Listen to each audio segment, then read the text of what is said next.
Lawson, my vivacious, happy wife who coaxed the bulls, the tall and muscular woman whose water broke one day in the middle of an alfalfa field, and she walked 2 miles, stopping periodically and going into labor to get to her truck and drive into town to deliver our middle child.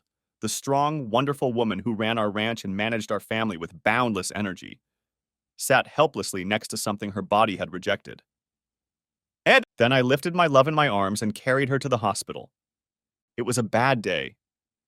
The months that followed were not much better. And this isn't even my story. This is the story of my friends Noah and Mia.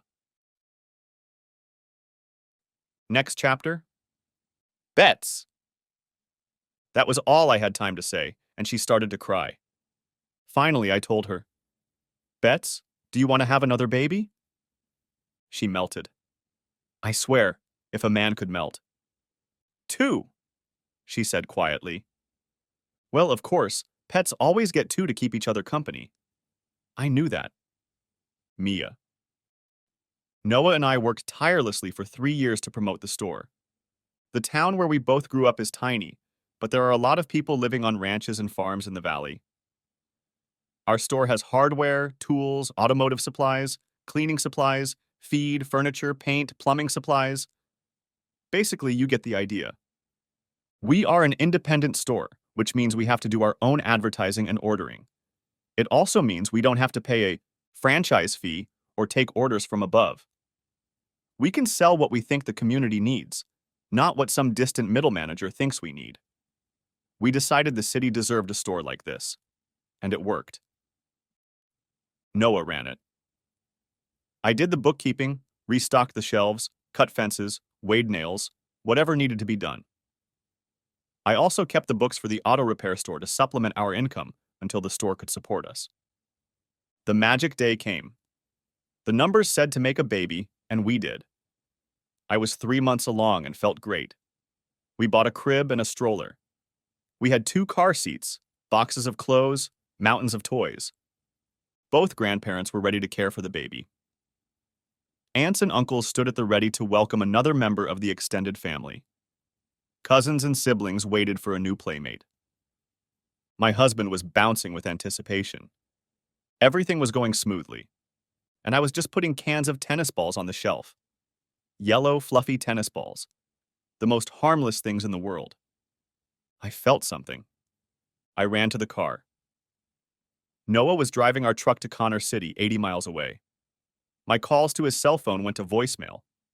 He was in an area where the connection doesn't work. I didn't bother leaving him a message. We promised to deliver a shipment of shingles to the contractor today. It was probably nothing. Dr. Campbell disagreed. She examined me. I froze. The world slowed down. I felt like I had headphones in my ears. It was miscarriage. Noah. I was devastated when I finally learned that Mia had lost our baby. I was driving back to town when my cell phone detected a signal and started beeping. I pulled off the road and checked my messages. There were no messages from Mia. Only a short message from Dr. Campbell's office asking me to come as soon as possible.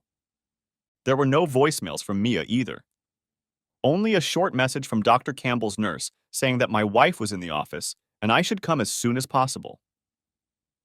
The lack of communication from my wife threw me into a panic. I accelerated to 90 on the road into town and slowed down in the parking lot between the hospital and the office building. I rushed inside. Mia was lying on a table in the exam room. The doctor was taking her blood pressure. When I opened the door, I immediately realized that the doctor looked worried and maybe even a little stressed. My wife looked completely calm. I hurried over to her and took her hand. She looked at me coldly and said, "Hello, dear. Did you deliver their cocktail on time?" Dr. Campbell cleared her throat. "Mr. Goodwin, your wife had a miscarriage. There's nothing wrong with her. There's no bleeding. I've scheduled her for a C-section by 5 p.m. to clean it out and prevent infection." All I heard was that our baby was gone. I wondered where he was. I was suddenly numb, and at the same time, relieved that my wife wasn't hurt. Surprisingly, she didn't seem bothered by this loss. It should have been a warning, but I missed it. Mia. It's been 3 months since. that day, and I don't know who I am. I think the perfect little creature in the frying pan ate me, grew around me, took my shape, filled my skin. What I used to believe, I don't know. What I loved, I'm not sure. The people I knew, I'm not sure they exist. Noah was shattered at first. 10 times a day, he asked me if I wanted to talk about it. I didn't want to. Several times I walked in on him as he sobbed alone. He admitted that the loss made him suffer like he had never suffered before. Then he stopped letting me see it. He would get up and leave the room, his tears still dripping onto the carpet. He stopped asking for me. Yesterday, he found me in the backyard sitting on the grass looking at the blades of grass. He asked if I wanted to talk about it. I don't want to think about it, I replied. But I did think about it. All the damn time. Lawson. I was one of the first customers through the door when Goodwin's opened 4 years ago. I always had a list in my pocket of random things to buy for the ranch, our house, the kids, the pets. Noah and Mia had a good idea, probably because they grew up here. If you needed a crane washer or a gallon of latex or bird food, you could order them online and wait 2 or 3 days for the truck to arrive from Connor City. Or you could go to one of the chain lumber or hardware stores in this metropolis and spend 10 times as much on gasoline as you did on the part you needed that very damn minute. Plus, spend the better part of a day doing it. Or you could, now you did, go to a new store and buy what you needed from Mia and Noah. Of course, you paid a small markup. But you could talk to the owners, socialize with other shoppers, and drink a cold Coke from the vending machine in the lobby. I had known Noah and Mia since they were in elementary school. They were about 10 years younger than Betsy and me. Betsy had sat with Mia a few times in her senior year of high school. When I came back to the valley after college to work on the family ranch, preparing to take it over so my parents could retire, I met Betsy again. We'd been friends in high school, but we'd never met. I was constantly working. Gathered, baled, and stacked hay. Cleaning the feedlot. Moving herds to winter pasture and then back again in 6 months. Cut calves, branded them, castrated them. Repaired tractors, grain augers, balers, combines. Yeah, I never had much time for extracurricular activities. We met again when our alma mater was playing our old rival under the Friday night lights. She and 2 friends sat next to me on the cold aluminum bleachers. The last time I'd seen her, she'd been almost beautiful. Now she had blossomed. The last time I'd seen her, I hadn't had the courage to ask her directly if she'd been kidnapped. That night I was in love. We were married almost a year later. Our first child came a year after that. We made time to go to football games. Old friends who had not yet left town would gather in the stands and visit us. It was a weekly reunion, with new faces and new spouses. Noah was a halfback. And a halfback.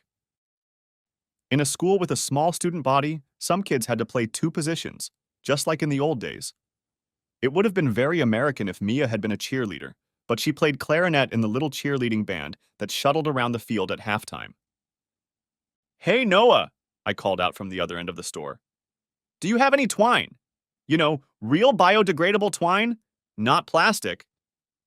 He didn't hear me. I knew he could hear me. I walked over to him and touched his arm. He jumped up. "Oh, I'm sorry. What?" he said. "Twine?" he pointed. "4th aisle, about halfway down." We looked at each other. Since that horrible day in our bathroom, I've been trying to enlighten myself. I have found that support for women who have had a miscarriage is, to this day, inferior to support for women who have lost a baby or babies. And support for men whose women had experienced miscarriage was thin and ragged. Just get over it. Be a man. Betsy. Lo got the message at 3 in the morning. Something had happened at the feedlot. I got up at 4 and made coffee for his return, but he texted me that he wouldn't be home until at least lunchtime. I made sure to get a good coffee maker for the office at the feedlot, so I knew he would get his morning cup. The sun came up clear, crisp, and cold. I drank my coffee and took a very long look out the window at the old house and grounds. From here, when the air was clear as it is now and the sun was bright as it is now, I could make out a tiny white marker. Loa came home looking exhausted, kissed me, and lay down while I started dinner. I found him asleep, with his clothes on, no boots on, over a blanket. He was lying on his back and breathing with relief. He never snored. It was one of the things I liked about him, but I never knew why exactly. He was sleeping a deep sleep, and I should have let him continue. Instead, I walked over to him.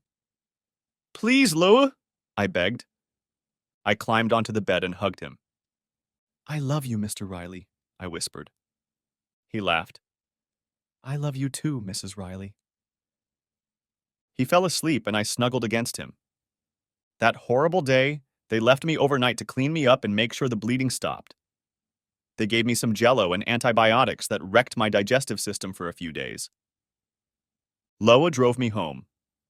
He stopped the truck next to what he called the old house, the first structure his great-grandparents built when they developed the ranch. It was a tiny one-bedroom house, long dilapidated, that we used for a guest house and general storage. We kept it because of sentimental value, and for a burial ground. We called it the grounds. A dozen Rileys rested here. The dates on the stones told their stories. Riley died in the prime of life. Riley lived to a ripe old age. Riley was taken as an infant. There was a new pit. It was small but deep, behind a pile of dirt and rocks with a shovel stuck in it. Next to the pit was a wooden box. I recognized it. Our daughter's antique toy box. Nothing valuable, just something sturdy and useful, passed down through several generations of young Rileys. Until now. We got out of the car and stood by the box. Lo didn't need to speak. I knew what he did. I helped him lower the crate into the hole, and we took turns filling it with dirt. From the remaining boards, he made a small white cross. It didn't have any inscriptions on it. We still hadn't decided what to call it. Holding hands side by side, we pressed it into the ground. Noah. My relationship with Mia changed after we lost the baby. It's weird, actually. She hadn't gone back to normal. She was serious. It wasn't her. She was more intense, more demanding. I wanted my Mia back. Dr. Susan Campbell. On Monday, I examined Mia Goodwin. It had been 6 months since her miscarriage. Since then, I have scheduled her for a checkup every 2 months to monitor her health. Her anxiety level had not diminished over time. She sat on the exam table and tried to make small talk about their store, the weather, the traffic on Main Street. I noticed her hands were shaking. In the exam room, I pulled up her lab results. Calcium is a little low. Continue to take supplements. Also take vitamin D. I didn't test him today, but it never hurts to keep his levels normal. We'll test for it next time. Oh, and congratulations. She looked at me without any emotion. I was alarmed. You're pregnant, I said. I expected tears of happiness, or tears of laughter. I was expecting something. She just said, okay, and got dressed and left. Betsy. About once a week, I called Mia. We had our own little support group. 2 women who had come to grief. I always showed up with a bottle of wine and some kind of pastry. I'd tell her I was lonely. Maybe I was, even with 3 teenagers and a couple thousand head of cattle. I worried about her. Mia was one of those beacon people, always shining her smile like a beacon. She would guide her friends to her, no matter what the weather was like. These days, she was as sober as a judge. You'd never know she had teeth. Speaking of sober, we always finish the bottle. She's bigger than I am, and because of the difference in body weight, she was more tipsy at the end of our sessions. Today I talked about the quilt I was going to make. Of course, first I'd have to learn how to quilt, buy all the materials, whatever they are, and... Mia touched the wine bottle, stroking it with her fingertips and moving her lips as she read the text. It was as if she'd found something long lost. I took a glass from her sideboard. How much? I asked. She shook her head slightly. Probably not worth it. Her eyes said she should. She wanted to. Finally, she sighed, as if frustrated. I'm pregnant. I put down my glass and hugged her.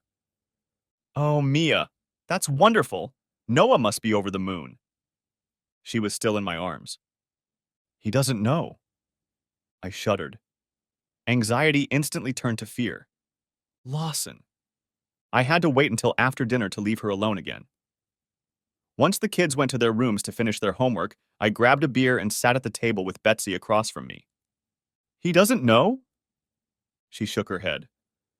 That's what she said as of today anyway. I must have had a transparent look on my face. That's why I'd never been good at poker. Don't go to Noah's, Betsy said sternly. I held up my hands. Don't even think about it. Our eyes met. You would have told me, I sort of asked. She smiled, but her trembling biceps gave her away. Under the table, she clenched her fists. Mia, maybe I'll stop by Connor City. There are 2 tattoo parlors there. I'll get a skull and wings, and then I'll put horns on it, and tribal sleeves. They say you can't get tattoos when you're pregnant, but I think I'm gonna get one. Noah watches me. I catch him a lot. He's not secretive. I can see his eyes through the shelves in the store. I ignore him. What the hell does he want from me? Noah. 9 weeks later, it happened again. We were home late at night, watching a cooking show, sitting on the same couch but on different ends. We were also waiting for each other. In the last few weeks, if I went to bed first, Mia would follow me and test my cardiovascular system. If she went to bed first, I would watch TV for an hour or so and then head to the guest room to sleep.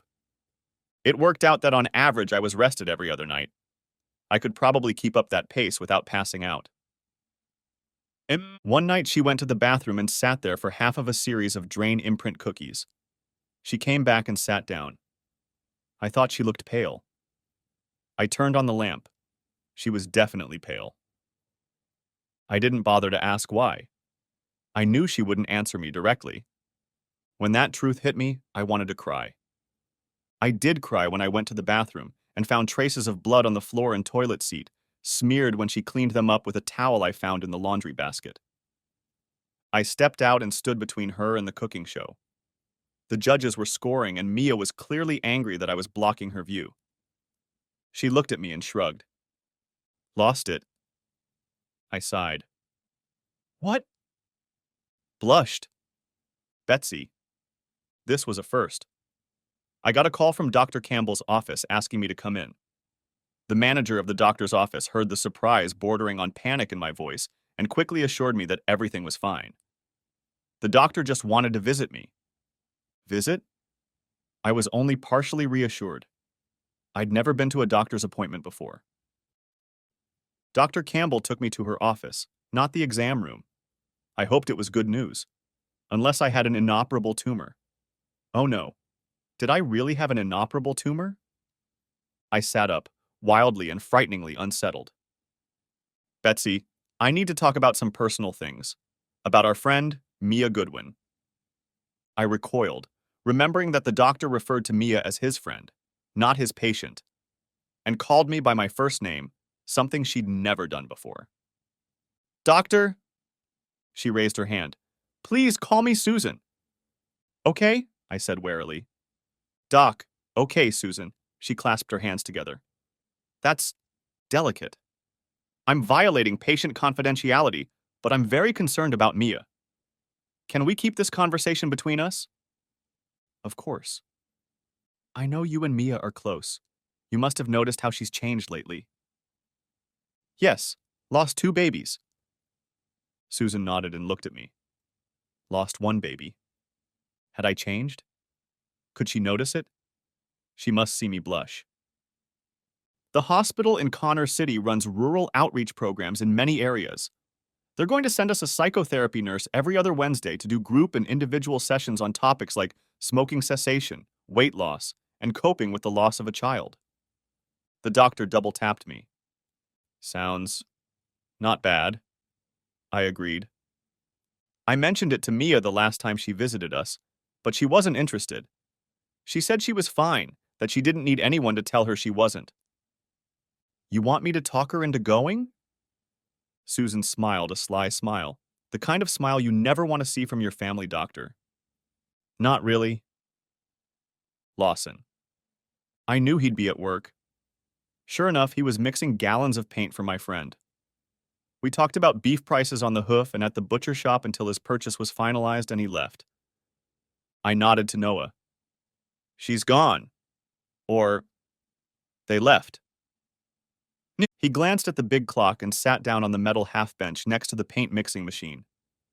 Please tell Betsy how grateful I am to you, Lawson. I will. Betsy came home from her appointment with Dr. Campbell and told me about their scheme. It was actually the doctor's own, but my wife immediately agreed. Mia wouldn't go to therapy to save herself, but she might go to save her friend. Betsy visited Mia and told her about the nurse. Mia replied that she had heard about it, and it was none of her business. Mia, Betsy said, you're strong. You don't need help. I do. Here she began to cry, and though it was all an act, and a pretty good one at that, the tears were real. I'm letting Lou down. If this keeps up, he's going to leave me. I know it. Mia's eyes widened. But he loves you. That's not enough, Betsy sobbed. I hurt him every day. I need help, and I'm not brave enough to do it alone. So after coaxing her friend some more, Mia agreed to go to sessions with her, hold her hand, and help her overcome her shyness. I had the bad manners to giggle when I heard this story, but I quickly shut my mouth. I'm sorry, dear. I didn't mean to take it lightly. But I had to smile. I moved over to her and hugged her. It's just that you're the bravest and toughest woman I've ever met. It's Mia who has to be the timid one. Betsy nodded, pressing herself against my shoulder. I used to think so. And now, it's like she's a different person. Every time I see her, she becomes someone else. And some of them, she added quietly, I don't really like. Mia. Well, that was a blow to the head. The nurse is a guy. John, I don't remember the last name. It's on the sheet he handed over. He's just a handsome guy. Dark wavy hair, big sensual lips, broad shoulders, eyes as black as night. When he looks at me, I get goosebumps. It's my kind of therapy. We sit in a circle.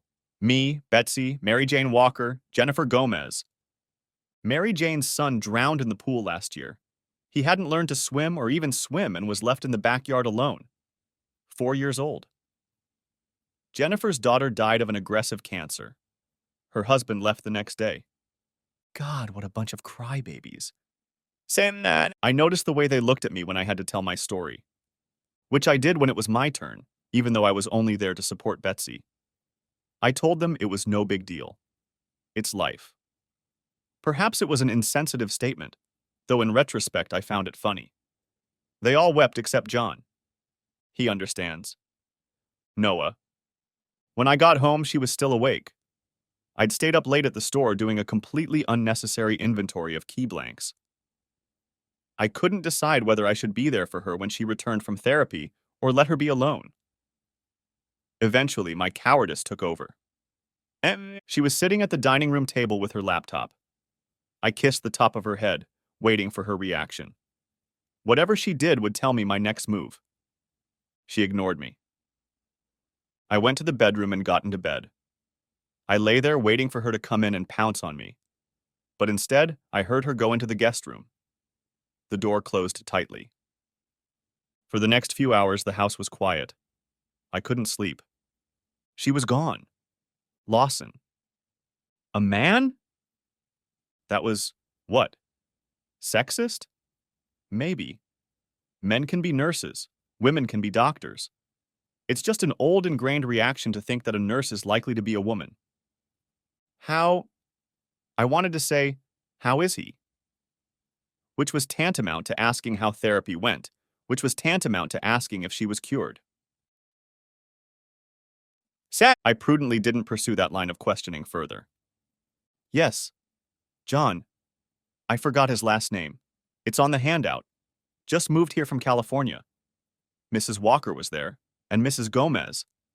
You remember them. So sad. I nodded. Sad. How did Mia react? Did she understand everything? Betsy smiled. No, it's like she got me there on her own, not the other way around. She and John seemed to hit it off right away. We had a few discussions and did some exercises. She was very enthusiastic. I think this will be good for her. I stood leaning against the kitchen counter, beer in hand. At that moment, I didn't care if it did any good for Mia, or Miss Walker and Gomez. I broke my resolve. What about you? Law, she said quietly. Don't ask, please? Okay. She looked at me for a long moment. I looked at her again, my face impassive. Husband? Yes, my wife. Will you take me to bed, hold me, and make me believe you'll never leave me? I nodded. I could, I wanted to, and I did it. Noah. On those nights when Mia was in therapy, I made myself a rum and coke and went to bed early. There was no chance of her joining me. We hadn't had anything since she started going to group. I had long ago stopped asking her to share with me, to tell me how she was feeling, what she was thinking. The hell with it. She had a professional helping her now. And I was on the sidelines, an amateur, a pickup artist who just happened to love her. Not only did she not share with me, but she barely spoke to me. At home, just grunts. At the store, she talked to customers and other employees, but never said a word to me directly. To hell with it. That night, I drank 2 rum and cokes like a savage and fell asleep easily. The front door slammed. I woke up and looked at the clock. 3:15 in the morning? I walked into the front room and found Mia there, swaying and clearly drunk. Where have you been? Said I. I should have yelled, but I suddenly felt the time for such emotions had come and gone. She smiled at me. It was a smirk, really. It was a smirk that said you no longer mattered to me. Then she walked away. I heard her get in her car and drive away. Mia. John was flirting with me from the beginning.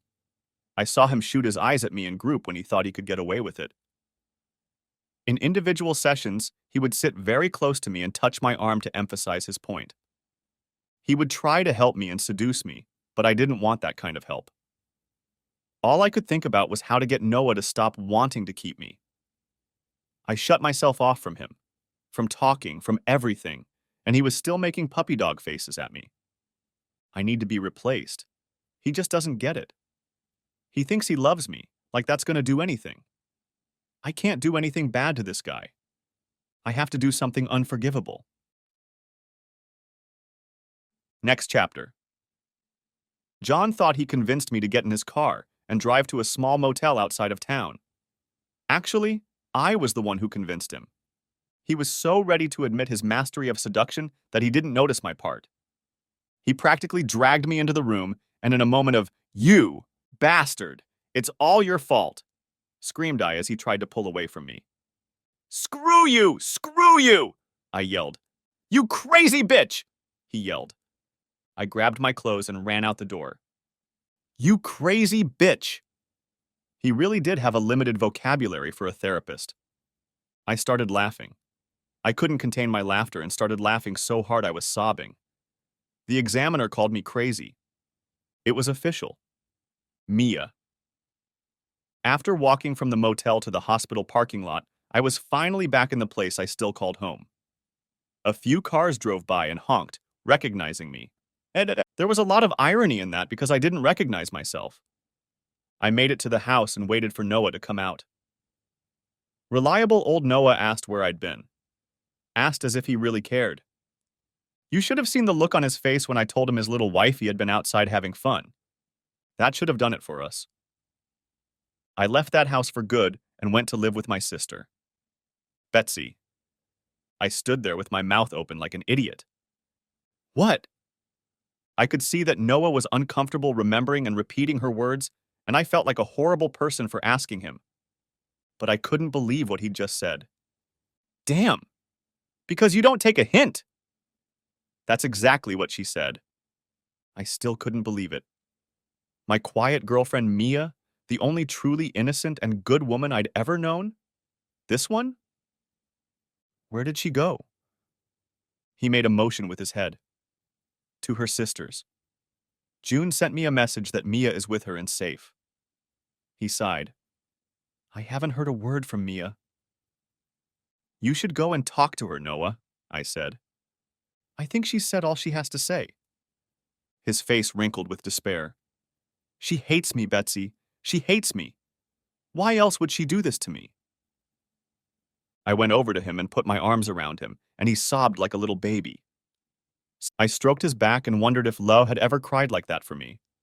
And who would come to hold him? Lawson. To hell with Einstein. Time runs the same whether you're happy or sad. It can't be stopped or slowed down. And no matter how much you scream and cry, you can't make it go backwards if you screw up. It's been a month since Betsy started home therapy. She goes to group sessions every week, even though Mia has opted out. Mia lives at her sister's house. Her sister June is single and single-handedly raising 2 teenagers. It's none of my business, but June has always struck me as a balanced person, not inclined to push good men away. On the other hand, she moved here after living in Arizona, where she married and divorced, so I never knew her husband. Maybe he wasn't a good man. I hope June can provide stability for Mia. She doesn't seem to be able to find it anywhere else. Noah is working at the store as usual. I've noticed he's there every minute any day they're open. Mia stopped working there. I guess that means they don't see each other and hardly talk.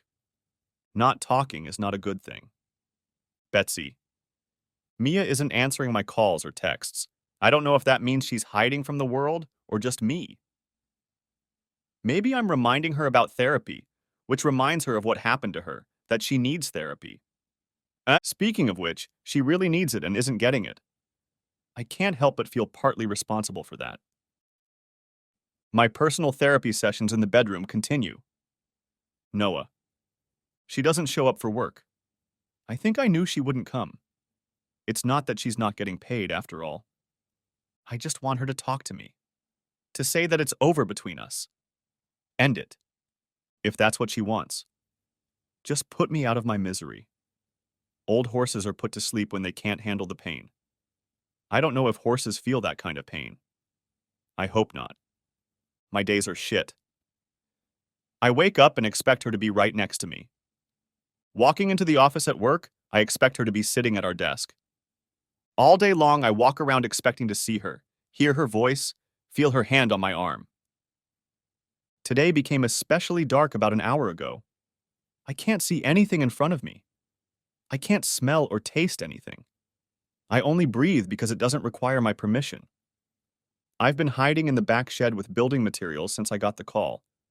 I didn't recognize the number or the voice. Noah, she said. This is Dr. Campbell. Are you alone? I shuddered. I felt my spinal column clench. Not exactly. Why? Get some privacy somewhere, and don't call me by my name until you do. I got a bad feeling. I walked out the back door. Okay. I could sense her apprehension. We never had this conversation, she said. Do you understand? Why? I practically screamed into the phone. Is it Mia? What's wrong? Do you understand? I could lose my license over this. I need you to promise me you won't tell anyone about our conversation. A chill hit me. I collapsed onto a stack of cinder blocks. Okay, I promise. She paused, as if mulling it all over. Noah, Mia's scheduled herself for tubal ligation surgery. I know what it is, I said frantically. You can't do that. I had nothing to do with it, Noah. Believe me. She'll be seeing a surgeon in Connor City in 2 weeks.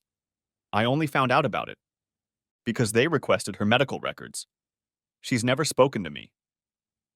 I couldn't form words. I made some sounds that sounded like words, but they weren't words. After a while, Dr. Campbell said, I got her notes from the therapy sessions. Again, please don't ever tell anyone that I told you this. I made an affirmative sound. Mia suffers from post-traumatic stress disorder. As we know, she is going through personality changes. Many women who have miscarriages suffer from this. In Mia's case, it's especially severe. You have to stop her. There's nothing I can do, Noah. It's up to you. Noah. I was hyperventilating. I was dizzy. At the office, I typed PTSD and miscarriage into a search engine. The results were like an account of my life with Mia lately. Stress, depression, anxiety, waking up screaming from nightmares she refused to describe. Now I knew. Guilt swept over me like a gust of wind. She had to endure the changes in her body, the stretching of internal tissues, the rush of hormones, and all by herself. I couldn't help her then. I couldn't help her now. I jumped up, ran to the bathroom, and threw up my lunch, barely making it to the toilet. My life was shit, and I felt like shit. But I knew what to do next. Betsy, once a month I pick flowers from our garden. I also stop on back roads and cut the prettiest wildflowers by the drainage ditches. I take the bouquets to the burial sites and make a fresh arrangement over each grave. Lo stayed up late last night. He didn't need to. The kids were safely in their rooms when I kissed him on lips full of promise. He kissed me back, told me he loved me, said he needed to finish his loan application and not to wait for him. I feel like I'm back to square one. I always wondered what that phrase meant. Now I know exactly what it feels like. I cried myself to sleep. I looked at the loan application when he brought it home from the bank. It was due in 2 weeks. When I'm done with each grave, I talk to the person. Just in case. I hope you like these peonies, Grandpa Daniel. I found them on Prescott Lane, Emily. I don't know what they are, but aren't they pretty? The smallest resident is Floyd Lee Riley, who left this world in 1932, at the age of 3 years and 2 months. Good morning, Floyd Lee. I looked up from Floyd Lee's old granite stone to the new white cross. Hope you're looking after your little... I stood still for a long moment. Something wasn't right. Noah. He lived in a single house by the river in the northernmost part of the valley. The road leading to his trailer was 2 ruts that rarely seemed to be used. His truck and motorcycle were parked under a shed, so I knew he was home. I stopped the car and waited to let him know I had arrived. I knew how many guns he had. Bradley Malone was one of the bright spots. He was smart, handsome, strong, and fast. He was the quarterback, our star, our leader. I got to know him pretty well in the process of hitting him a few hundred times during football practice. He hated being tackled and was hard to bring down. He was a fighter. Nothing could beat Bradley. Bradley was supposed to go to a small college and become a star. He got married, not to the head cheerleader, but to Leah, one of the people who spun the baton. He should have gotten a job and moved in with her. Instead, he went into the Marines. His father had been a Marine, and his grandfather had been a Marine. It was simply a Malone obligation. Bradley expected to serve and then come home and finish living the life of his dreams. But that didn't happen. Things went wrong in the desert. He came back safe and sound, no visible wounds. But he started drinking. He'd never been much of a drinker. At the illegal parties after our games, he'd have 2 beers at most. He started fighting. He was always a mild, reflective guy, exerting a calming influence on our more rowdy friends. He and his wife had 2 daughters. They had a big house in Connor City where Bradley got a job at an auto parts store. One day he left them and moved back to the valley, into this old, dilapidated trailer. He told me about it one day right after he arrived. He had ordered some sheets of corrugated tin. I saw his name on the screen and went to get them myself. He looked good, lean and muscular, tidy and well-groomed. It was his eyes that bothered me. They never stayed in one place for long. He handed me a Coke. He'd stopped drinking. He'd been diagnosed with PTSD, and after some incident he hadn't told me about at the time, he'd decided it would be better for his young family if he left their home. Today he stepped out of the trailer onto the unpainted wooden steps and raised his hand. He was dressed in jeans, a black t-shirt, and red Crocs. clean-shaven, his hair short and neat. Sit down. I got out of the car and pulled my offering from the trunk. Cherry Coke, he said, accepting the package from me.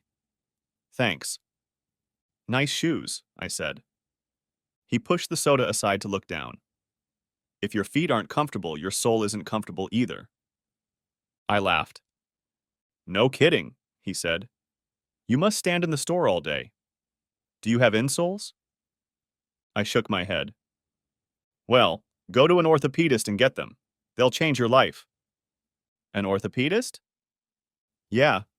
I go to mine once a year. And a dermatologist. And last month I had my first colonoscopy. I also check my blood pressure in the morning. I brush my teeth twice a year. Any other questions? He had a patio set up under an awning, 3 folding chairs covered in cobwebs, an old grill, and a wooden table with wire coils. He went inside and came out with 2 glasses. We sat down and poured iced drinks. Moving on, he said, as we touched the glasses. Manicures twice a month, deep tissue massage 4 times a year. I'm fascinated, I said. People see me getting manicures and they look at me like that. You know? When I was in high school, I would have done anything in the world not to be looked at like that. When I was in the Marines, we busted our asses keeping you macho, so no one would ever dare look at you like that. Now I don't care what anybody else thinks. I'm doing what's best for me. I didn't bother asking the next question. He sighed and answered anyway. I'm doing fine. One of the reasons I try to take care of my body is I feel like it's the only thing I can control. But my brain? Totally out of my control. Therapy? Yes, twice a month, once with my wife, once alone. Why? You want to join too? I paused. Maybe. He finally focused on me. He'd already told me that this evil that engulfed him made him less aware of his surroundings and at the same time sharper in his understanding. He felt like there were 2 different entities in his skull fighting for dominance. What's going on? He asked. You didn't come all this way to drink cherry cola. I told him the whole story. He kept saying, damn, damn, damn. He also said, Mia? And then, this Mia? Our Mia? And then a few more damn. When I was done, he opened another soda and filled our glasses. You came because it's... He pointed his thumb at his head. I shrugged. Sorry. Don't be. I'd help you if I could. You can't? I take that back, he said. I'll try to help you, but from what I've seen and read, everyone reacts differently to this thing. Mia could be on the other side of my planet. Do you understand? I nodded. But what would you do? You mean I'd want Leah to know? I guess so. I'd want her to know to just step aside. That this has nothing to do with her or my love for her. I wish she'd stay out of it rather than let me drag her into my own pile of shit. But it's hard not to take it personally, you know? I accept it, I said. Because I did. I told her some things that came from somewhere outside my mind. Too bad she didn't know that. Maybe they wouldn't have hurt so much. It probably would have hurt anyway, but... He raised his glass and looked at the setting sun through the cube. Last time I was home, I woke up in the middle of the night with my hands on her throat. The crickets in the sage started their nightly chorus, shrill and furious. And here I am, telling you what to do. You didn't tell me, I said. His eyes were moist. Just love her, protect her, even from herself, mostly from herself. Lawson. And Betsy found me when I was trying to clear a clog in an irrigation pipe. She jumped off the truck and handed me a bottle of ice water. She pulled a folded piece of paper out of her pocket. Take a look at this list, she said. Her eyes stared intently at me. Some kind of passion swept over her. I unfolded the paper. Huh? Noah. June answered my knock, looking a little scared. Noy, she's not... I brushed past her. Mia was in the kitchen, stirring a pot on the stove. She looked up, embarrassed, and dropped her spoon. Before she could say anything, I grabbed her ass and hoisted her onto my shoulder. Noah, stop! God damn it! Put me down! She started punching me with her fists and trying to kick me, but she was tiny and couldn't dodge. See you, June, I said as I walked out. Noah, said June worriedly, but I turned to her and smiled. She nodded and held the door open for me. We're going home, I said to the world. Mia. Damn, Noah just barged in and kidnapped me. He threw me into the car and grabbed me by the collar of my shirt to keep me in the seat. I tried to punch him, but he has long, strong arms and I couldn't reach him. Lawson. They poured a small pad of concrete, maybe 18 inches per side, and leveled the lower granite slab on the dirt. It hardened for a while, then they smoothed out the mix and made it look level. Betsy prepared lunch for all of us, and the two of them walked across the street to our table. After an hour of eating and small talk, they decided they were ready for the last step. Just then we got word that the cow was in labor and the calf was injured and stuck. The boys were to pull it out, which is never an easy operation. Betsy read the message and whispered to me, "Come on." I hesitated, and she put a hand on my shoulder. "It's okay." Betsy. I watched the rest of the installation. There was a hole in the lower granite rectangle. Into this hole they inserted a short steel rod secured with a sharp-smelling epoxy that they had also smeared on the lower stone. They then carefully lifted the top stone, which had a corresponding hole drilled in its base, onto the rod. They smoothed off the excess epoxy, gathered their tools, muttered condolences, shook my hand, and left. Saturday, I sank to the ground in front of the new addition to the Riley property. Riverly Riley. We will love you forever. Riverly, I said, I will never forget you. I'm sorry I never got to hold you and feed you on my chest. I'm sorry that I will never know you. Please forgive me for not having the strength to carry you to the end. I put my head in my hands and sobbed. I want to give you more brothers and sisters, Riverly. I want to. Please help me. Please let me go. I will always remember you. Please let me go. I sat there for a long time. Loa drove up in his car and hurried over to me. He stopped at the stone and read the inscription, then brought his fingers to his lips and wrote out the name. He lowered himself down beside me, put his arms around me, and started crying like a baby. Mia, it was just crazy. Noah didn't go to the store anymore. He stayed in the house with me, in the same room with me. When I went to the bathroom, he was standing outside. The window was boarded up. He boarded up the windows in both bathrooms himself. He was never more than 6 feet away from me. We slept together, but hadn't done it since that one glorious time. He kept one hand on me while we slept, or rather when I slept. I never caught him sleeping. Funny, he used to sleep soundly. Now it was like he couldn't relax at all. He looked about 10 years older. One time he locked me in the bedroom. He put in a new bolt that only opened from the outside. Then he screwed plywood to both windows from the outside. I had to turn on the light, and I realized that this was the day I had an appointment in Connor City. I guess I still wanted to go, but I couldn't. I turned off the light and stretched out on the bed watching TV. Was it love? Noah. The mania came and went. Her depression would deepen and then disappear. I had to fight her off, all the while remembering what Bradley had told me. It wasn't personal. When she hated, it wasn't directed at me. When she withdrew into herself and sat silently rocking for hours, it had nothing to do with me. When she wanted to have fun, unfortunately, it wasn't me she wanted to have fun with. Not me, anyway. The latter was the hardest thing not to take personally. I called the therapist Bradley had been seeing and begged to see her. Mia.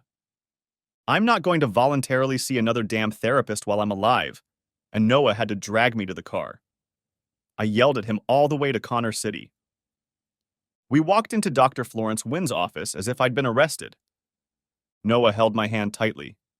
He led me over to a chair and forcibly sat me in it. Dr. Wynn looked somewhat stunned. Mrs. Goodwin, you are... Mr. Goodwin, did you force your wife to come today? You bet I did. Noah replied angrily. Mrs. Goodwin, I'm legally obligated to ask about it. Do you want me to call the authorities? No. I want you to leave me alone. The doctor just stared at me. Obviously, I was out of it. She asked Noah to tell her what led up to that moment. He continued the story about my busted ass. Mia, she asked suddenly, what do you want to get out of our sessions? Oh, are we on a first-name basis now? I got even more pissed off. I want to get rid of him, I said, pointing at Noah.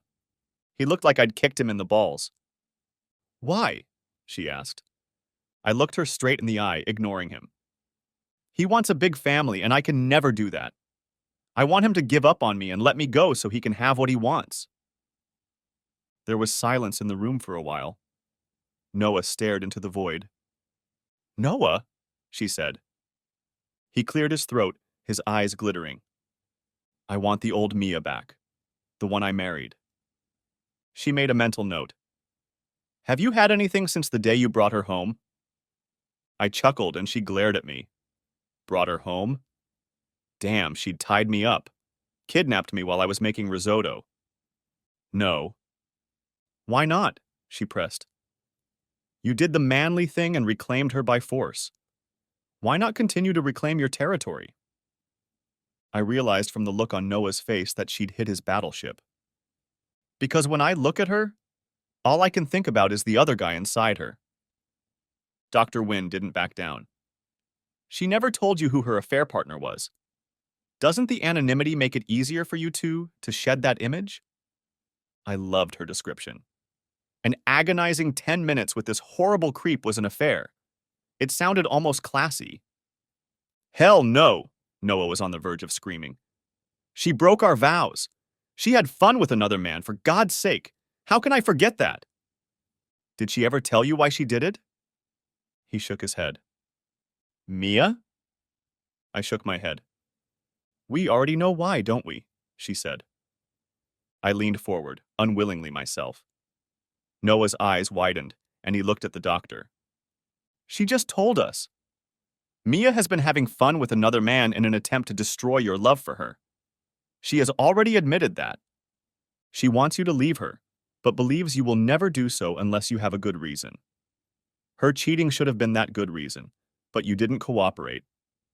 You can say that again. Now the doctor was getting her paycheck. She closed the notebook and set it aside, then turned to both of us. Our time is up today, she said, and so I want to leave you two with some painful thoughts. Your relationship, your marriage, is in a terrible state. I give you about a 50% chance of recovery. Mia, you've been through 2 tragedies, and your reaction to those losses is destroying Noah. Noah, you're doing the right thing by following Bradley's advice, but you can't keep your heart on fire for long. You love each other too much to break up so easily. You can't keep your eye on Mia forever. She'll get out eventually. And then what if she finds another lover? And another? There will come a point when you'll hate her. It's hard to think about it now, but I've seen it happen over and over again. Mia, I'm more worried about you. Let me be frank. Right now, Noah is the only being in this world standing between you and a destructive future of chemical abuse, one-night stands, and short, unsatisfying relationships while you try to deal with the changes that have happened to you on your own. Post-traumatic stress changes your internal structure and brain chemistry. You are literally no longer the Mia that Noah wants back. Will you ever be able to be her? That's up to you. I can treat you in many ways, including with the latest drugs. But I can't make you. Even Noah can't make you, no matter how hard he tries. If Mia wants to come back, she has to be willing to fight. Mia. I managed to take the cap off the bottle and guide my hand to the garbage disposal switch before Noah grabbed me. For lack of a more noble word, yes, he grabbed me, wrapped his arms around my waist and threw me to the floor. The pills went flying everywhere, falling around us like hailstones. I ended up on my back, and Noah ended up on top of me. He was angry and breathing hard. He picked up a pill from the floor. It worked. Damn it. I reflexively swallowed, and the pill ended up in my stomach. "Did you take it?" he shouted. I screamed into his hand. "I have all day." I was exhausted. I just nodded. He helped me up and brought a glass of water to my lips. I took a big gulp and wondered if I should spit it out at him. But I didn't. He picked me up in his arms like a child and carried me to the couch. He continued watching the movie. I fell asleep immediately, snuggled up against him. Noah. Our schedule became wake up, eat, distracted, eat, pop a pill, distracted, eat, sleep. Repeat. Fortunately, I had 3 employees who could keep the store running without my guidance. It took a full 2 weeks before she stopped resisting and swallowed the pill without threat of being restrained. After that, another 2 weeks passed, and I noticed improvement. Her moods became less acrimonious. She only woke up screaming about every 3rd night. We had 2 more sessions with Dr. Wynn, together, and then Mia was left alone. After making sure there were no open windows in the office, I sat outside the door for an hour. I was terribly afraid she would slip away from me and run away. To be sterilized or to be entertained by some stranger. Both thoughts were equally horrible. Sure, ultimately it was her body and her decision, but if I let her go under the knife in her mental state, it would be the end for us. If she ever comes back to me, she will regret it. She will blame me for letting it happen. If she never came back to me, if my old Mia never came back, then it didn't matter. She could and probably would leave and then do whatever she wanted with herself. Mia. When I woke up after taking the first pill, and by taking, I mean having it shoved into me without my permission, it felt like I was underwater. The air seemed thick, and the light around me was warped. It reminded me of swimming at the bottom of a pool as a child, when I kept my eyes open and watched the legs kicking upward. Sounds seemed muffled and drawn out. The smells and tastes were not the same. I imagined my head was encased in clear, unflavored jelly. But that obviated the desperate desire to hurt. To myself, Noah, or anyone else. Is that a fair exchange for numbness? Noah. Mia turned to me in the middle of watching an episode of Iron Chef and said quietly, "I'm sorry." Then she looked at the TV again. The next day, she was in the bathroom. I leaned against the door and heard her say, not to herself but to me, "I'm sorry." Every day she seemed intent on stopping what she was doing and telling me she was sorry. Last night we fell asleep side by side, facing each other. She reached out and touched my chest very gently. "Will you ever make love to me again?" she whispered. By the time I had an answer, she was already asleep. Next chapter. Mia had taken the pill 3 hours before, so the violent fit of shivering that gripped her was a surprise. I stepped away from the kitchen table, where I was chopping onions in preparation for dinner.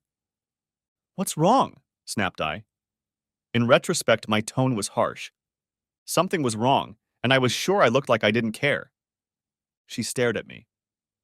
"You're not letting me go, damn it, but you're not taking me back either. I'm ready to fight for us, but you won't let me." "I'm sorry, Noah. I'm tired of asking for forgiveness over and over again. When will it ever be enough? When will it ever be enough?" I looked away. "It won't, will it?" she shouted. "I'll never be sorry enough, and you'll never let me go." She grabbed the pill bottle and threw it at my chest. It hurt. She started screaming. "Sorry is just words and words. Or crap, right? I could say sorry a million times, and it would still be shit." The kitchen suddenly became very quiet. Her voice became normal. It was calm. Too calm. "I'm sorry." Her left hand rested on the cutting board, fingers spread apart. "I'm sorry." She repeated it not as a real statement, but more like a magical incantation. She opened a drawer and pulled out a cleaver. "I'm sorry." She raised the blade above her head and brought it down sharply on her hand. "Mia, I thought it would hurt. It really didn't." And at Noah, who stood frozen and amazed. Hell, I was stunned. Noah. I could have grabbed her hand, but it was too fast, too sudden. I yelled for her to hold onto the towel with my other hand, picked her up, and rushed to the car. Mia. The doctor and nurse were very excited about our arrival. They took the towel and held my hand so tightly it hurt. I thought it was strange that it was only now starting to hurt. They gave me a shot of some kind of anesthetic, and that's when it really started to hurt. It seemed counterintuitive, but I didn't think about it at the time. I put my head down and watched the world spin. The doctor asked where the missing piece was. Noah made a hilariously amazed face and rushed back out the door. Finally, I could get away from him. But the intriguing part of my brain was now painted over with this sedative as well. Most of my brain just didn't care. I closed my eyes. Betsy. I walked to therapy down the hallway leading from the parking lot and past the entrance to the emergency room. I looked into the emergency room and saw Mia on a gurney. Her left arm was a bulb of white gauze and blue tape that was horribly crimson. I gasped and ran inside. Noah was standing by the gurney, holding Mia's right arm. Someone had put an IV in her arm, and a blood oxygen monitor was attached to one of her fingers.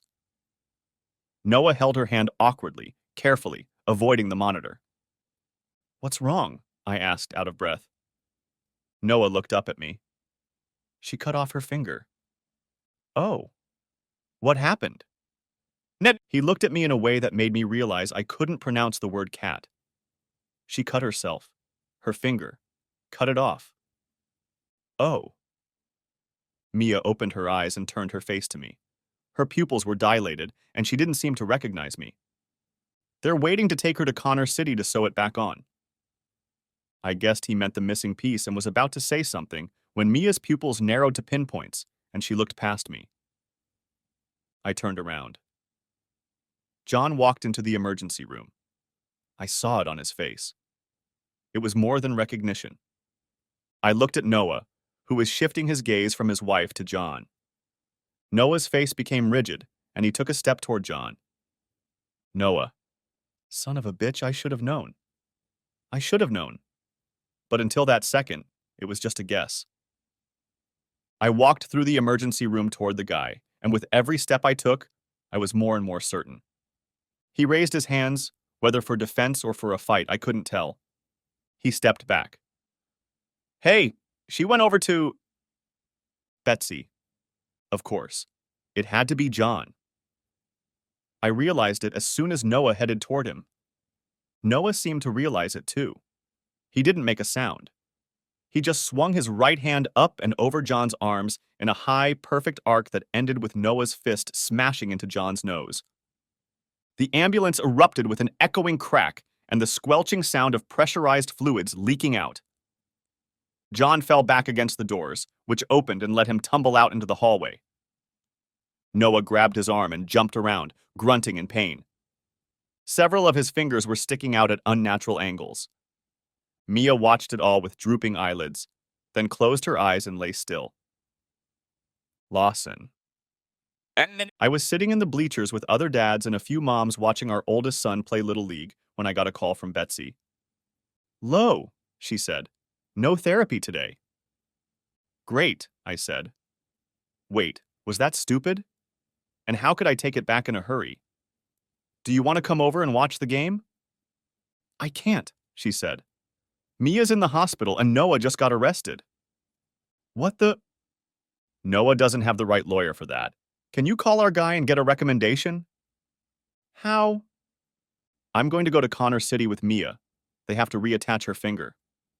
"She's..." "Have a pizza," she said. "I love you. I've got to go. The ambulance is ready to go."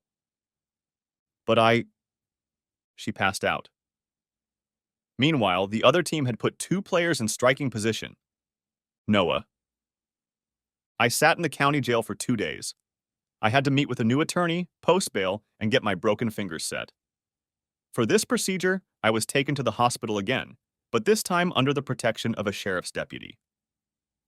He was an old high school friend who played center, so we spent time reminiscing.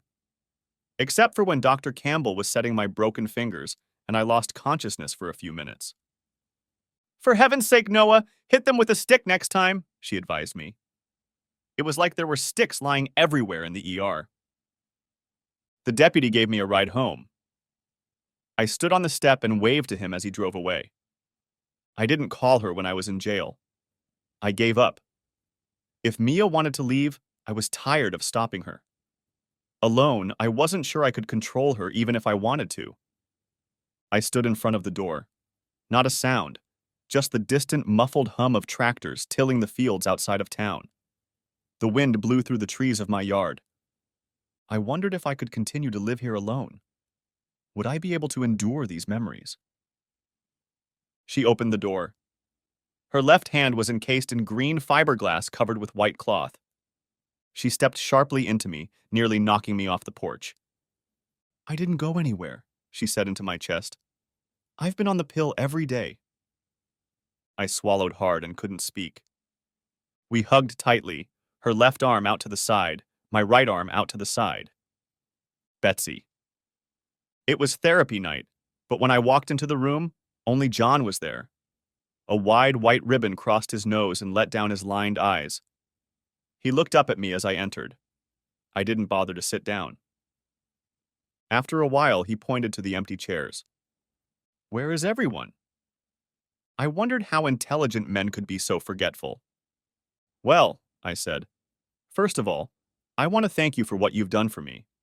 I think you've been a great help to me, and I really appreciate it. He didn't answer anything, so I continued. Mary Jane's husband won't let her come over anymore. Jennifer has a new girlfriend. They both feel they need counseling, but not from you. He didn't like this news. I'm not staying. I only came to thank you. I'm here because Lawson trusts me. At that moment, he could think of two things. One was that he wished he'd entertained me instead of Mia. The other was that my husband was right to trust me with himself because he would never want to entertain me. He would have gotten a fresh punch in the nose either way. He was wise enough not to voice them. I turned on my heels. I'd always wanted to do that. And walked away. Mia. The ambulance that took me to Connor City seemed empty, even though the EMT and driver were constantly chatting with each other. Noah should have been there. He'd always been there before. Even when I tried to chase him away, the stubborn son of a bitch wouldn't let me go. Now that I needed him, he was handcuffed and dragged away by sheriff's deputies. My sweet, gentle Noah smashed John's face in one blow. I shouldn't have been happy. I wasn't supposed to be impressed. I was being prepped for surgery.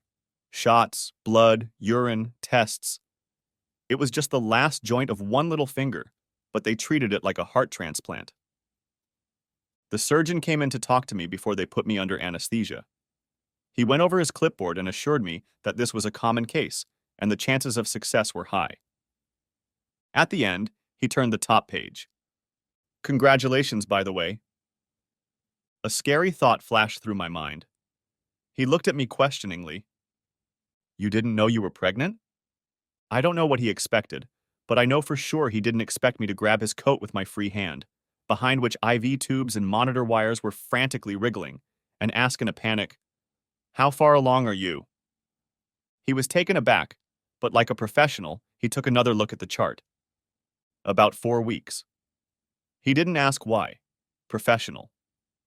I collapsed back onto the bed and cried with relief, joy, and horror. Mia. I had lost it. A fingertip. They had high hopes for me, but eventually it turned dark purple-black, and they removed it permanently. I keep it in the freezer. I looked online, and there are companies that remove the meat and make a necklace out of the bone. I think I might want to wear it as a reminder. I walked through the looking glass. Noah used to tail me, sticking close to me when I was in my madness. Now I follow him around like a kitten. I'm afraid to let him out of my sight. I know I threatened to run away from him. I couldn't survive if he ran away from me. Dr. Wynn had to change my medication to protect the baby. To protect the baby. I stood with the unopened vial in my hands, shivering with terror. The old pills were keeping me from getting out of this winding tunnel. I choked on one pill and went to bed. I woke up thinking I had to do something. I remembered. I needed to see if I was sane. Noah was asleep. I still loved him. The sun was rising. I still wanted to see it rise. The child inside me. There was a child inside me, and I felt almost the same as before. There were bruises and marks on my body. There were jagged edges and raw spots on my soul and brain. But I knew I could survive in this state. And I knew, absolutely knew why. The baby was putting happiness into my blood. Noah's baby was like Noah, generous and kind. He took care of me without even thinking about how to do it. We're going to make it work. Noah. It couldn't have been planned or calculated, but it worked out damn well. Mia was right. When I looked at her, I had visions of another man on top of her. The part of me that defines being a man said she cheated. That part absolutely hated her. She was trying to boss me around. The end. The love was over. The marriage was over. The other part of me said she was acting under the influence of a real disease. It wasn't my fault. Would I ever be able to trust her completely again? No. She was still sick. That monster could still rise up in her and destroy her. Or it could lay dormant forever. I had to choose. Forgive, or follow the heat of jealousy and tear us apart. I will forgive, but I cannot forget.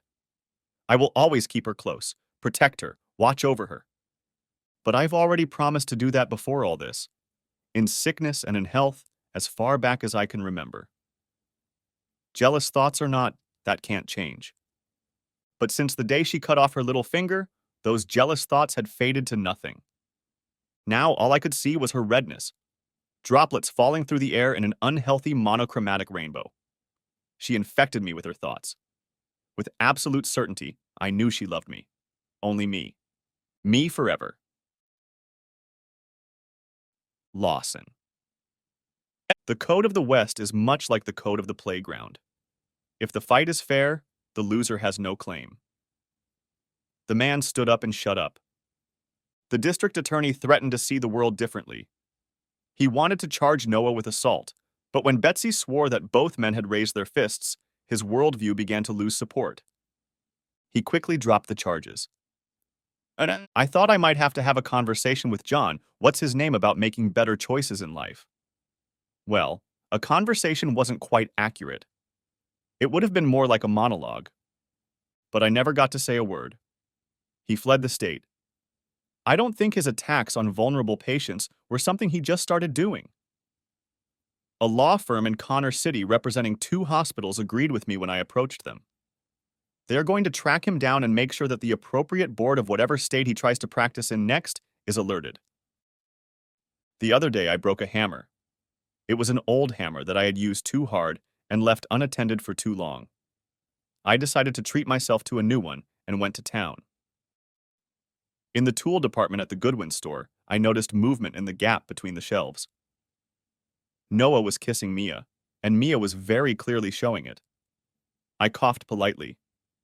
They pulled away from each other and smiled at me. Then they smiled at each other. I told you I've been researching a few things, and one of the interesting facts I've come across is that the chances of a successful live birth after 2 miscarriages are very high. But after one, even if the mother is in her 40s? Okay, a little over. Don't tell my wife I said that. But the odds are still stacked against us. And we play the odds almost every night. I have high hopes. Like I said, what's broken can't be made new. We just tie up the broken ends and hope for the best. Mia. Every night I touch my belly and say, I love you, baby. Thank you for staying inside me one more day. Please stay one more night. Then I go to bed with Noah. Then I get out of bed and try to keep myself alive for my husband, for my baby, and for myself. The end. Thanks for watching. I hope you enjoyed it, so subscribe to my channel and watch the next video.